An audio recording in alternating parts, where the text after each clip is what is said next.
जय श्री राम। बहुत बहुत स्वागत है आप सभी का एक बार फिर से आपके ही अपने YouTube चैनल पर। मैं पंडित आशीष शर्मा।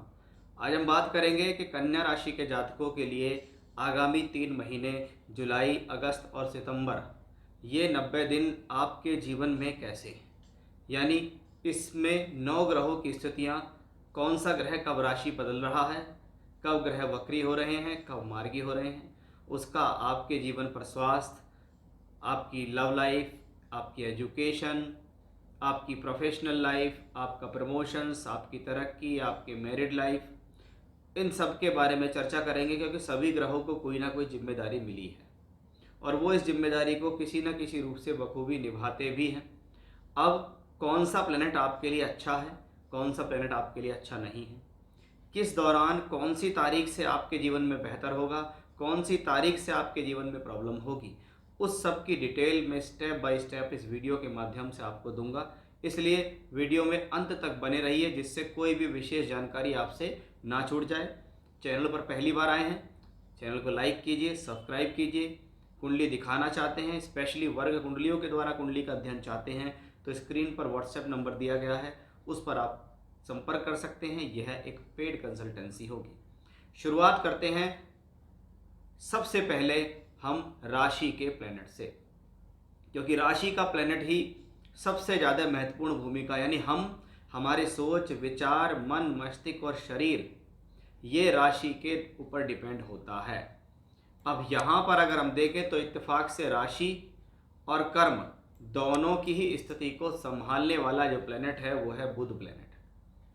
यानी इस प्लेनेट का मजबूत होना अनिवार्य है। अगर आप चाहते हैं कि आने वाले 3 महीने में आपको कुछ अच्छे रिजल्ट मिलें, आप जो मेहनत परिश्रम कर रहे हैं, किसी भी क्षेत्र में कर रहे हैं, किसी भी चीज़ को प्राप्त करने के लिए कर रहे हैं, तो उसके लिए बुध का होना ज़रूरी है। अब ये बुध प्लेनेट गया है 11th हाउस के अंदर। 11th house, house of gain, कि भी मेरा प्लेनेट 11वें घर में जाता है। सबसे पहली बात कि वो प्लेनेट यहाँ से यहाँ गया है, यानी लाभ के घर में गया है। मैं इस दौरान जो करूँगा या करूँगी उसमें मुझे प्राप्तियाँ होंगी। यह समय मेरी तरक्की का है, यह समय मेरे प्रमोशंस का है, यह समय लाभ का है। मेरे द्वारा किए गए प्रयासों से मुझे धन मिलेगा, यानी हम लाभ से जुड़ चुके हैं। और बुध ग्रह भी इस बार बहुत लंबे समय तक यहाँ रहने वाले हैं। अगर देखा जाए तो पूरे जुलाई और अगस्त के महीने में बुध ग्रह 11th हाउस में रहेंगे। हाउस ऑफ गेन, ये वृद्धि का, तरक्की का, प्रमोशंस का और लाभ का भाव है। इससे बेहतर शुरुआत क्या हो सकती है आपकी राशि के लिए कि आपकी राशि का लॉर्ड और आपके कर्म का लॉर्ड, हम देखें तो कर्म का मालिक ग्रह भी यहाँ से दूसरे घर में बैठा है। इसका मतलब है कि कर्म करने की यह स्थिति अपने आप में पॉजिटिव है कि आपके द्वारा किया गया कर्म धन देता है, आपके द्वारा किया गया कर्म धन देगा। यह कर्म की स्थिति जीवन में धनदायक साबित होगी। ये कहाँ से पता लगता है? ये हमें इस बुध प्लेनेट की वजह से पता लगता है। यानी बुध ग्रह की ये स्थिति पूर्ण रूप से इस बात को दर्शाती है कि भाई जुलाई और अगस्त का महीना बहुत खास है। प्रोफेशनली तरक्की, प्रोफेशनली प्रमोशंस मिलना ऐसे समय में दिखता है। इस बात की पुष्टि इन 2 ग्रहों, इस अकेले बुध ग्रह ने यहाँ पूर्ण रूप से दे दी है। सितंबर के महीने में बुध ग्रह 12वें घर में पहुँचते हैं।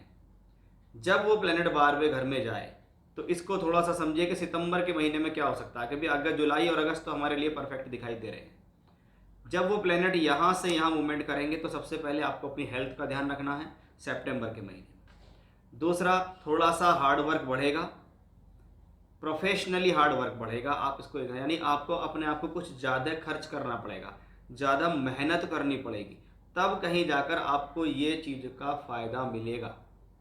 ये सितंबर के महीने में दिखाई दे रहा है। तो एक अच्छी शुरुआत हमें यहाँ से दिखाई दी। जब हम कर्म की बात करते हैं, प्रोफेशनल लाइफ की बात करते हैं, तो हम फिर फाइनेंस की भी बात करते हैं कि भाई हमारे धन की स्थितियाँ क्या हैं।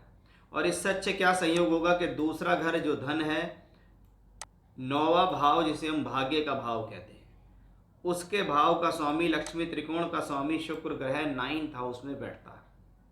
अगर हम तीनों महीनों में प्लेसमेंट अगर हम शुक्र ग्रह की देखें तो तीनों महीनों के अंदर शुक्र ग्रह 9th, 10th और 11th भाव के अंदर अपना मोस्टली टाइम बिता रहे हैं।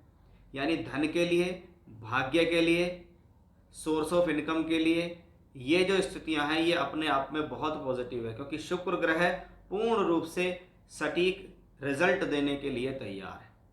अगर हम शुक्र ग्रह की बात करें तो 26 जुलाई तक शुक्र वृषभ में है, 26 जुलाई से 20 अगस्त तक वो फिर यहाँ मिथुन में, और फिर उसके बाद ये कर्क में पहुंच जाएंगे।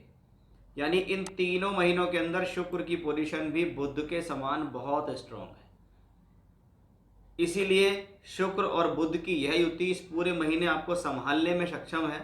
इन पूरे 3 महीनों में सबसे ज़्यादा बेहतर स्थितियां मैं इसी कॉम्बिनेशंस की मानता हूं कि अकेले कुछ प्लैनेट्स ही हमें ऐसे मिल जाएं जो हमारा उद्धार कर दें, तो हमें सारों की ज़रूरत नहीं है। जिसमें बुध और शुक्र का पूर्ण सहयोग आपको इस समय में मिलेगा, जो कि आपके भाग्य के लिए, धन के लिए, प्रोफेशनल लाइफ, मान सम्मान के लिए अच्छा है। जब हम देखते हैं कि बृहस्पति ग्रह या दशम भाव में है, तो बुध ग्रह की ही तो ये राशि है जिसमें ये बैठे हैं। चतुर्थेश होके चौथे भाव में बैठ को देख रहे हैं, तो बृहस्पति का कर्म भाव में जाना, शुभ ग्रह होकर बैठना, धन का कारक होकर बैठना, और यहां से धन भाव से संबंध बनाना। एक स्थिति ऐसी भी आएगी कि जब धन का मालिक गुरु के साथ चलेगा, यानी हम क्या कहेंगे कि अगस्त का महीना बहुत खास हो सकता है आपके लिए। इस महीने आपकी बहुत सारी उलझन और परेशानी हल होंगी। ये चीज़ें कहाँ से दिखाई देती हैं? ये जब मैं बात करता हूँ ना, समस्याओं का हल निकलेगा, प्रॉब्लम सॉल्व होंगी, तो हम क्या है कि अगर हम पढ़ रहे हैं तो पढ़ाई के लिए अच्छा, हम नौकरी कर रहे हैं तो नौकरी के लिए अच्छा, व्यापार कर रहे हैं तो व्यापार के लिए अच्छा, नहीं जो भी कर्म हम कर रहे हैं उसके लिए वो चीज़ें पॉजिटिव हो जाती हैं। सूर्य ग्रह थोड़ी बहुत अड़चनें बढ़ा सकते हैं। कैसे? क्योंकि सूर्य द्वादशेश है। हालांकि सूर्य यहाँ पर 16 जुलाई तक हैं, 16 जुलाई तक सूर्य दिग्बली हैं, इसलिए ज़्यादा नुकसान का विषय नहीं है। लेकिन जब द्वादश भाव का मालिक हमारे कर्म भाव में बैठा हुआ हो, तो हम कहते हैं द्वादश भाव खर्च का है। अब ये खर्च दैनिक जीवन का खर्च भी है, लेकिन ये खर्च वह भी है जिसको हम ये कहते हैं कि भाई खर्च की स्थिति बढ़ाना, या हम अपने आप को ज़्यादा खर्च कर रहे हैं इस दौरान। सूर्य पहुंचेंगे फिर 11th हाउस के अंदर 16 जुलाई से 16 अगस्त तक। 11th हाउस में मेलेफिक प्लेनेट का जाना शुभ रिजल्ट देता है, यानी हम सूर्य से हमें इन 3 महीनों में कोई घबराने वाली बात नहीं है। अब बात करते हैं मोस्ट इंपॉर्टेंट प्लेनेट की। इसको समझना बहुत ज़्यादा ज़रूरी है। अगर इन 3 महीनों में सबसे चैलेंजिंग भाव अगर कोई है तो वह है 7वां भाव।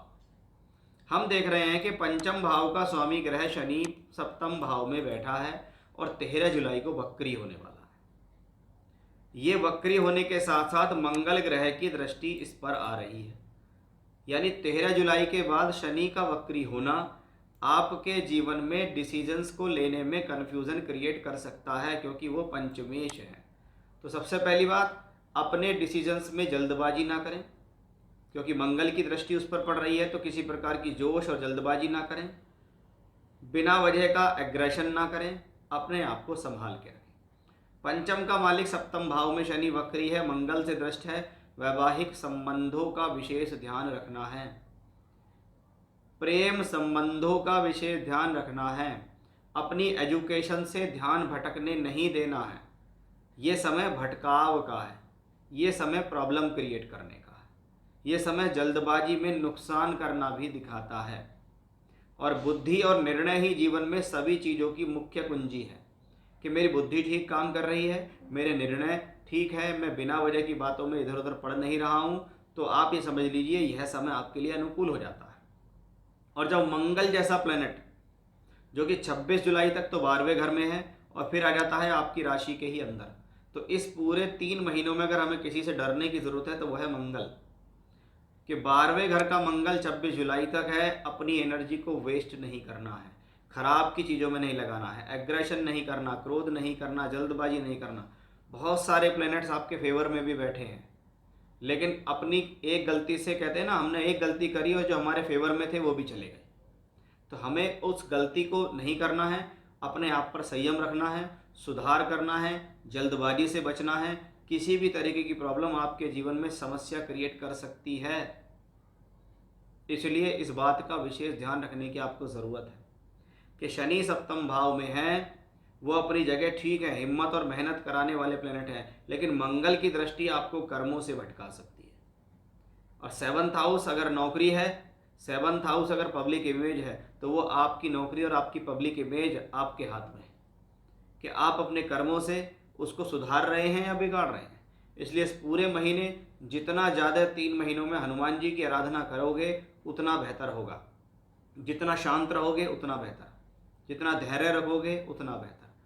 काम को करने से पहले सोचें कि क्यों कर रहा हूँ, इसका क्या रिजल्ट है, करूँ या नहीं करूँ, जल्दबाजी से बचूँ। तो इन सब चीज़ों में अगर आपका ध्यान होगा तो ये जो खराब प्लेनेट है ये अपनी गति से वहाँ से निकल जाएगा और आपको किसी प्रकार का लॉस या नुकसान नहीं होगा।